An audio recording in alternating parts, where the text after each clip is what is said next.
Okay, part 2 of the reading of book 3, chapter 1, present time, April 2nd, 2106.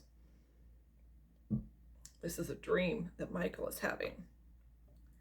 A slender female figure clad in FAC green camo fatigues dropped down out of the stand of dark trees where she'd been crouched watching the forest trail for hours.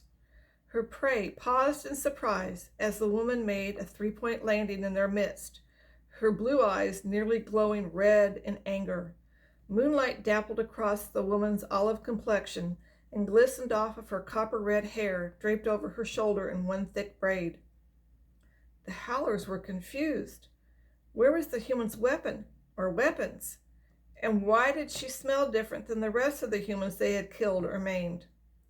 Some of them began to snarl, wanting to close in for the kill, but something kept them hesitating. Then their gazes went from confusion to rapt astonishment. Her hands were glowing. Not just any ordinary glow, but a pulsation of colors running the gamut of the spectrum and back again. Who was this person? Who wants to die first? She snarled. Kai! Michael bolted awake, panting heavily and orienting himself to the world around him, while also reflexively reaching for his weapon. Wait. Taking some deep breaths, he shook his thick, black, sweat-drenched hair off of his face before rolling off the tatami mat where he had been sleeping. That's right, he was in Japan, not free America, visiting his father's family and homeland. First Lieutenant Kalade McMahon, his former partner, was more than likely on her ancestral land or at the survival school she ran, also located on the reservation. But this dream, what could it mean? He was not a precog. Taking several deep breaths, Michael pinched the bridge of his nose as he was prone to do when frustrated over something or arranging his thoughts. Control, control. What could this dream mean? And why was his heart still racing as if he'd been in a fight? This simply did not happen in his well-ordered world. Okay, previously well-ordered world, until Kai had come into the equation. But still, it was not like him to have such powerful dreams. Glancing over at the other sleeping mat, Michael smiled at the sight of his son sleeping peacefully. At least his yelling had not awakened the boy. Deciding he had to walk off the dream, Michael slipped out of the room and paced the hallways of the Yamato compound, pondering and analyzing the dream. Forest, moonlight, creatures he'd never seen before, much less heard of. Kai crouched up in a tree, and her hands glowing. Leaning against a carved post and lighting up a cigarette, Michael narrowed his eyes as if trying to see what else had been in the dream. Doing so brought back the intense anxiety for his friend's safety. He glanced down at his watch. 04 hours, 4 a.m. Back in America, it would be 1300 hours the day before. No two ways about it. It was time to make a phone call through a scrambler, directly to her secret frequency, which his former partner and friend for life had made sure he had before stepping on the plane. Her parting words to him had been, "You never know when it might come in handy." It had been a week of solo hiking, camping, and driving through the reservation forests, just the way Kai liked it. Spring training had gone well, and she had free time to do as she pleased. No monster hunts or extrications were on the schedule, no CTI requests, and her former partner, Captain Michael Yamato, was taking a well-deserved vacation with his new family. Well, not exactly new, but having them back in his life after such a violent ripping apart of the family from his childhood and then as a married man, new enough. FAC insisted he took 6 months, after Michael cleared his obligations to FAC and his publishing company, to reconnect with his family in Japan. That look he had given her upon departure at the gate, as if silently telling her to try and stay out of trouble. Kai grinned and twirled another piece of grass as she sat on the boulders perched along the rims of Ancestor Leap. Even though they were no longer partnered up, they still cared about one another and tended to keep tabs on each other's whereabouts. One never knew when a close friend might be needing some help. And he was an integral part of the FAC. One simply did not turn your back on a friend, even if you were no longer partners. The deep green of dense treetops spread out below her bare feet, and a slight wind riffled her unbound hair. Her leg hadn't twinged or given any sort of indication it was time for another acupuncture treatment. For a couple of months now, actually, other than that regrettable limp. The hiking had proved to be successful, even if Thunder kept right at her side in case the leg suddenly gave out. Bless those nanos, they had done a marvelous job. Too bad they couldn't do anything about the limp. But what was damaged was damaged. She would just have to live with it.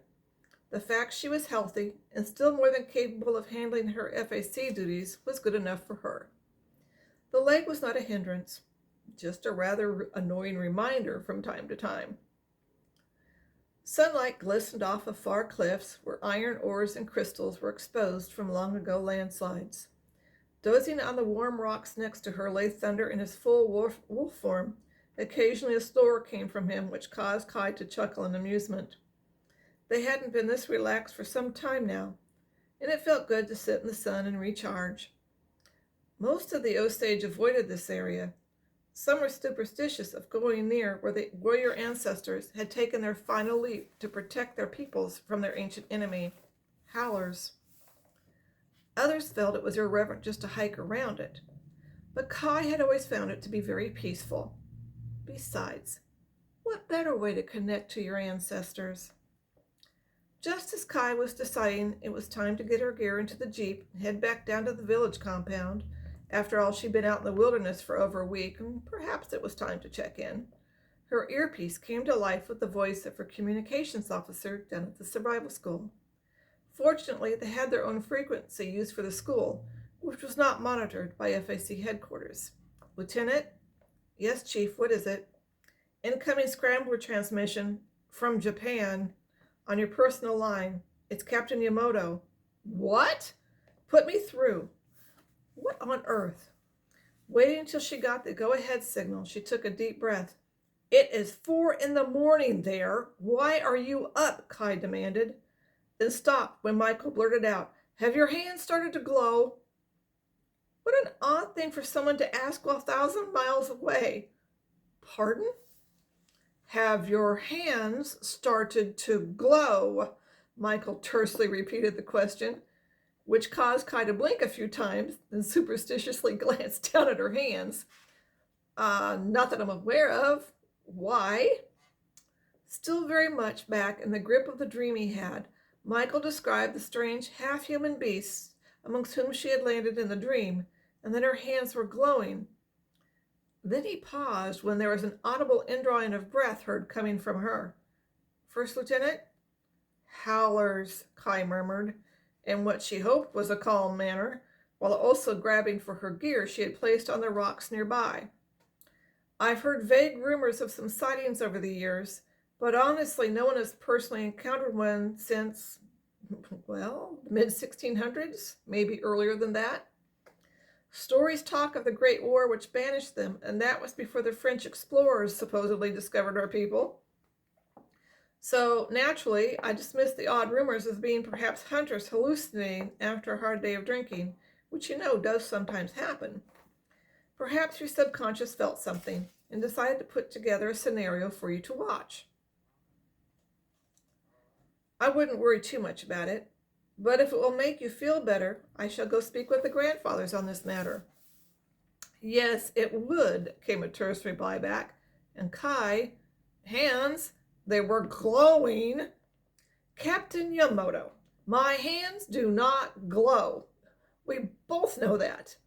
But I will also check through my great-great-grandmother's journals to see if any of the original bloods had such an issue. It could be that CTI has records of that as well. Now, go spend time with your family. That's an order.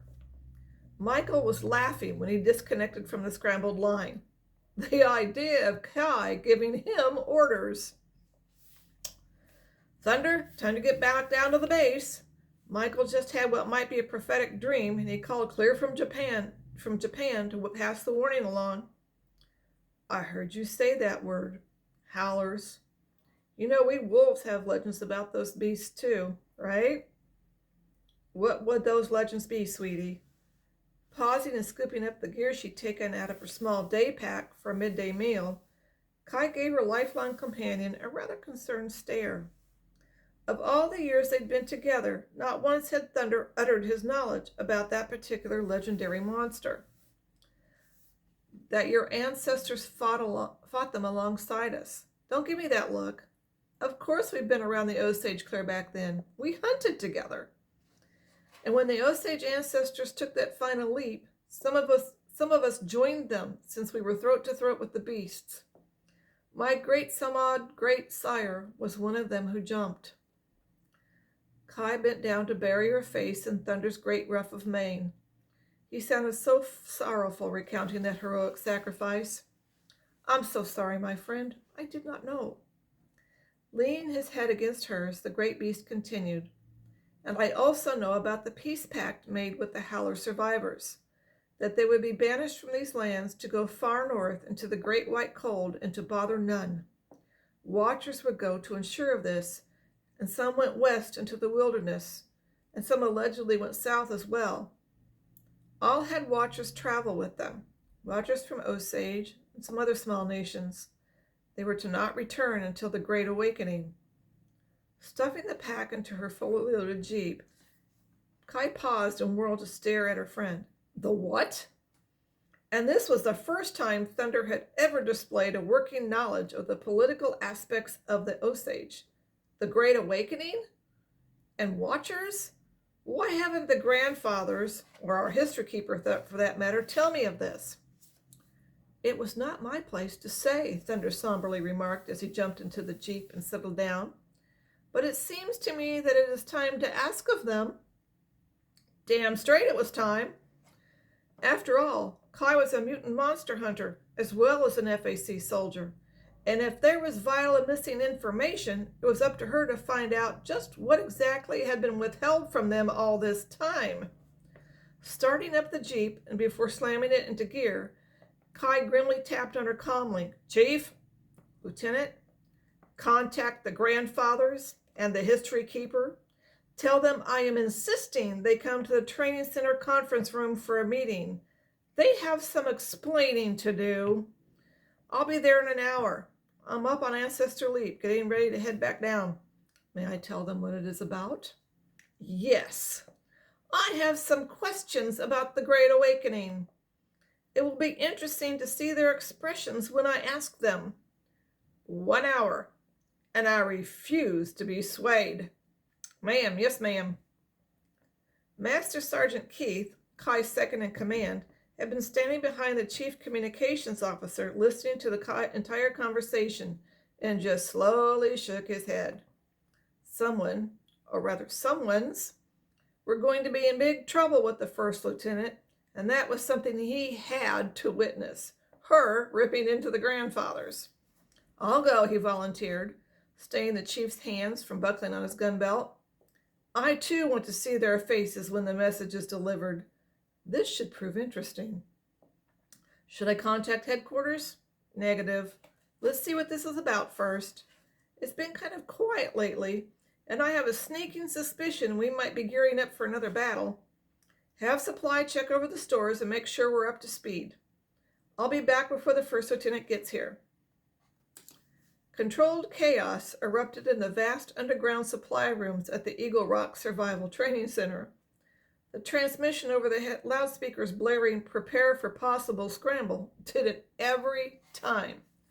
And that's all I'm going to say about book 3. You have to go get it and read it.